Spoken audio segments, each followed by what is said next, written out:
ආයිබෝවන් අපි අද හදන්න යන්නේ රාබු තෙම්පරාදුවක්. මේක බත් එක්ක කන්න රසයි. දැන් මේක හදාගන්නේ කොහොමද කියලා බලමු. මෙතන රාබු ගෙඩි දෙකක් තියෙනවා. පොඩියට රවුමට කපාගත්තු රාබු. ලුණු ලොකු ගෙඩියක්, තක්කාලි ගෙඩියක්, කරපිංච ටිකක්, තලාගත්ත සුදු ලුණු ගෙඩි දෙකක්. දැන් භාජනයේ ලිපේ තියලා ඒකට තෙල් මේස හැඳි දෙකක් විතර දාගන්නවා. දැන් ඒක රත් වෙන්න ඕනේ. දැන් මේ තෙල් රත් වෙලා තියෙන්නේ. මේකට අබ මේ තේ හැඳි භාගයයි. අබ ටික පුපුරනකොට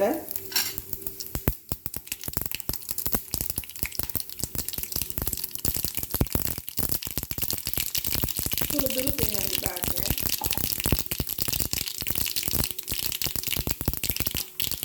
ඒකට කරපිංච.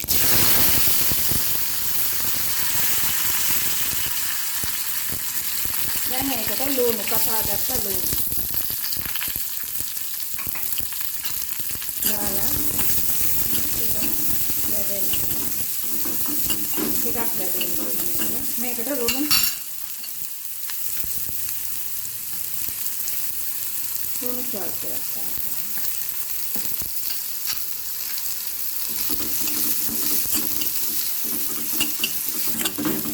දැන් මේ ලුණු වල පාට ටිකක් වෙනස් වෙගෙන එනකොට මේ තක්කාලි ටික දාගන්න. තක්කාලි ටිකක් බැදෙන්න ආරින්න. මේ තක්කාලි ටිකක් තැම්බෙන්න.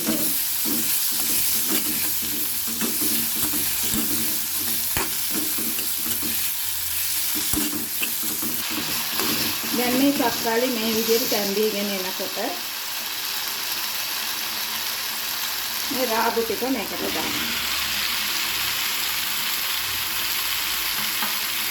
දාලා මේක කලවම් කරන්න. හොඳට කලවම් කරන්න.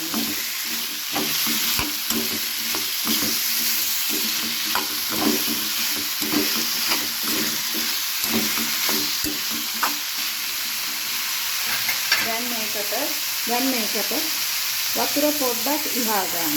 පොඩ්ඩයි ඉහාගෙන දැන් මේක පොඩ්ඩක් වහලා තියන්න තැම්බෙන්න. මේ මූඩිය ඇරලා විටින් විට පොඩ්ඩක් හැඳි ගා ගන්න.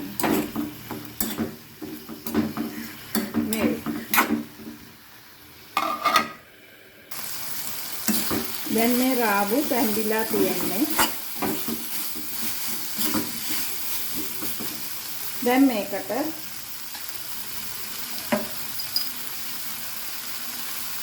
පහ කුරු ස්වාදය, මිරිස් කුඩ හඳ,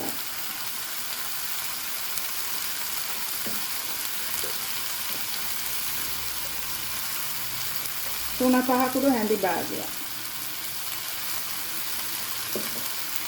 දාලා හොඳට කොහොම ටික කලවම් වෙනකම් කරලා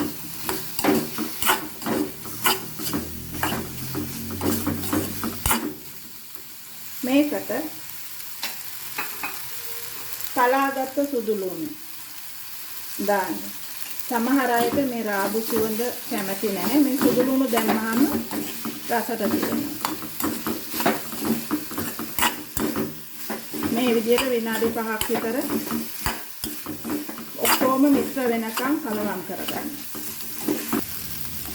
මේ සුදු ලුණු දාපු නිසා මේ රාබු සුවඳ වැඩි එන්නේ නැහැ.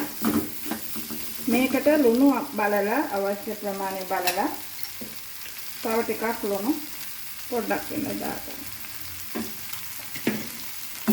දැන් මේ රාබු එක හදලා ඉවරයි.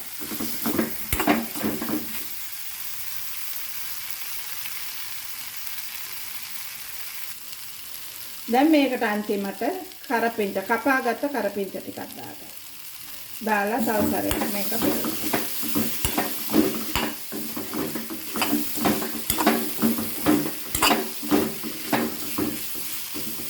දැන් ලිප නිවා ගන්න.